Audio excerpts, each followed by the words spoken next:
17 मई 2025 को एक लड़का और एक लड़की की शादी होती है। शादी होने के बाद लड़की दुल्हन बन के अपने ससुराल आ जाती है। ससुराल में आने के बाद लगभग 13 दिन रहती है और फिर 13 दिन के बाद फिर अपने मायके यानी अपने घर चली जाती है। दोस्तों, कई महीने बीतने के बाद वो लड़का अपनी दुल्हन को लेने के लिए वो अपने ससुराल जाता है। दोस्तों, ससुराल में जाकर दुल्हन को लेकर अपने घर आ जाता है और फिर उसको जो दुल्हन होती है वो अपने किसी प्रेमी के साथ भाग जाती है। दोस्तों, उसके बाद उसके लड़की के माता पिता परिवार वाले रिपोर्ट दर्ज कराते हैं और लड़की को ढूंढना स्टार्ट कर देते हैं। दोस्तों, कई दिन बीतने के बाद लड़की और वो प्रेमी पकड़ा जाते हैं। पुलिस दोनों को गिरफ्तार कर लेती है। अब परिवार वाले, दूल्हे के परिवार वाले, दुल्हन के परिवार वाले और दूल्हे को पुलिस के द्वारा सूचना दी जाती है। वहाँ पर सभी पहुँचते हैं। अब पुलिस दूल्हे से पूछती है कि अब तुम क्या चाहते हो। दूल्हा कहता है कि मैं कुछ नहीं चाहता, मुझे इस चीज़ का बड़ा अफसोस है कि मैं जो एक दूसरी जगह घटना घटित हुई, ऐसी घटनाएं घटित हो रही हैं, उन घटनाओं का शिकार नहीं हुआ। इसके लिए मुझे बहुत बहुत खुश हूँ कि इस तरह की घटनाएं घटित मेरे साथ नहीं हुई, क्योंकि मैं तो इस तरह की घटनाओं के पूरा जाल बिछा चुका था, पूरी तैयारी कर चुका था। हनीमून के लिए घुमाने की पूरी तैयारी कर चुका था। दोस्तों, लेकिन इस कहानी में तो लड़का बच जाता है, लेकिन हम आपको जो कहानी सुनाने जा रहे हैं उसमें वे व्यक्ति नहीं बच पाता है। दोस्तों, कहानी शुरू करने से पहले आपसे छोटी सी रिक्वेस्ट है कि अगर आप हमारे चैनल पर नए हो तो प्लीज़ हमारे चैनल शेयर करें, सब्सक्राइब करें और बेल आइकन दबाएं। नमस्कार दोस्तों, मैं धर्मवीर आपको आज जो सच्ची घटना सुनाने जा रहा हूँ वो सच्ची घटना है। राजस्थान प्रदेश का एक जिला लगता है अलवर, और अलवर के खेरली बाईपास की घटना है। दोस्तों, अलवर के खेरली बाईपास पर एक परिवार रहता है। उसमें लगभग 7-8 मई को सुबह के लगभग 4 बजे एक घर में चीखने चिल्लाने की आवाज़ आती है। वे व्यक्ति एक पैसा वाला करोड़पति टेंट का बिजनेसमैन होता है। दोस्तों, वहाँ पर अड़ोस पड़ोसी रिश्तेदार सब पहुँच जाते हैं। तुरंत उस व्यक्ति को हॉस्पिटल ले जाया जाता है। वहाँ पर हॉस्पिटल द्वारा कहा जाता है कि हम इस व्यक्ति को नहीं बचा पाए और आखिर में उस व्यक्ति की मौत हो जाती है। उस व्यक्ति का नाम होता है मान सिंह उर्फ वीरू। दोस्तों, अब उस घर के अंदर वहाँ पर सारे रिश्तेदार परिवार वाले आ जाते हैं। जो से चीखें पुकारें होती हैं, उस व्यक्ति की 2 पत्नियां होती हैं। दोस्तों, अब ज़्यादातर चीख पुकार दोनों पत्नियां कर रही होती हैं कि अब हमारा जीवन यापन कैसे चलेगा, हमारे बच्चों का पालन पोषण कौन करेगा। इस तरह की चीखें पुकारें लगातार चल रही होती हैं। अभी दोस्तों, उस बिजनेसमैन व्यक्ति का एक भाई होता है खेमचंद।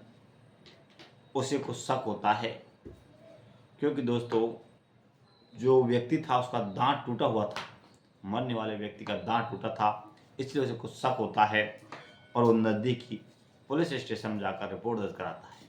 वहाँ जाकर कहता है कि इस केस की जांच कर दीजिए, जैसी भी रिपोर्ट हो, अगर कोई दोषी पाता है तो उसे सज़ा दीजिए, और कोई दोषी नहीं है तो कोई बात नहीं, लेकिन हमको थोड़ी तसल्ली मिल जाएगी, क्योंकि इस तरह की घटनाएं बहुत ज़्यादा घटित हो रही हैं।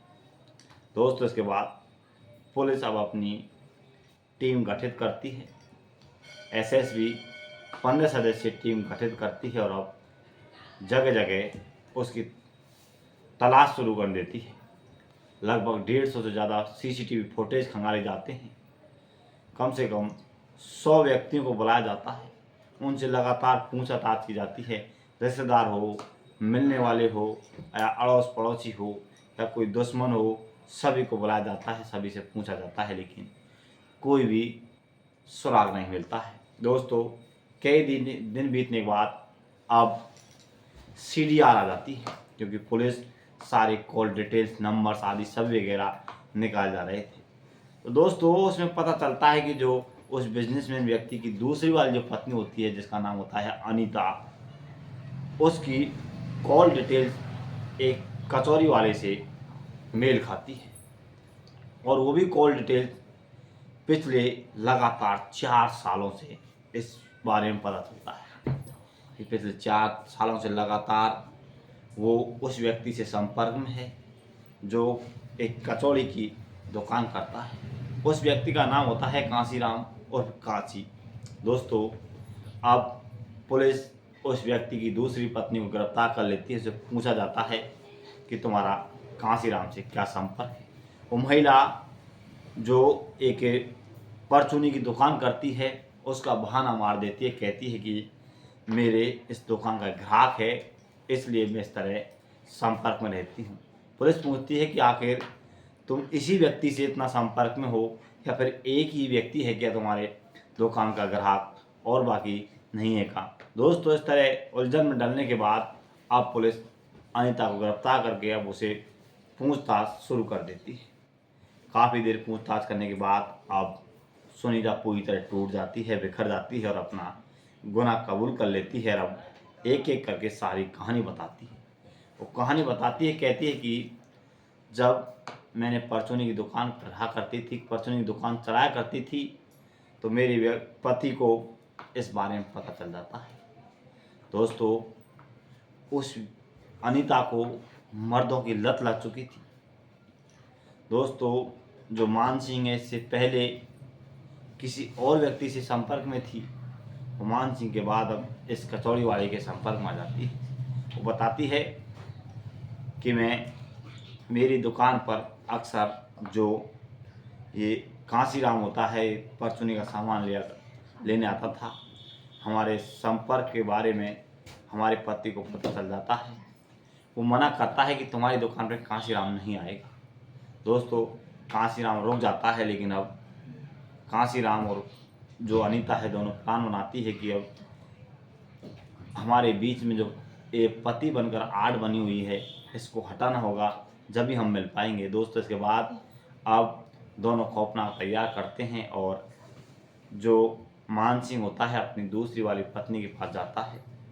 इधर से जो अनीता होती है अपने प्रेमी से मिलकर उसका प्रेमी कांसीराम 4 व्यक्तियों को और अपने साथ लेकर आता है।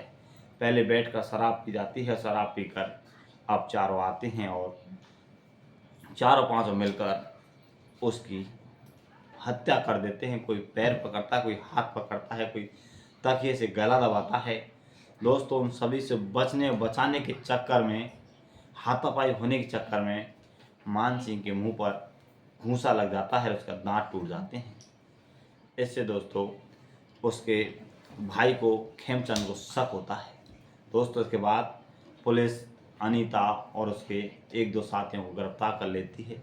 आगे पुलिस और भी आरोपियों की तलाश कर रही है। तो दोस्तों, ये थी आज की कहानी।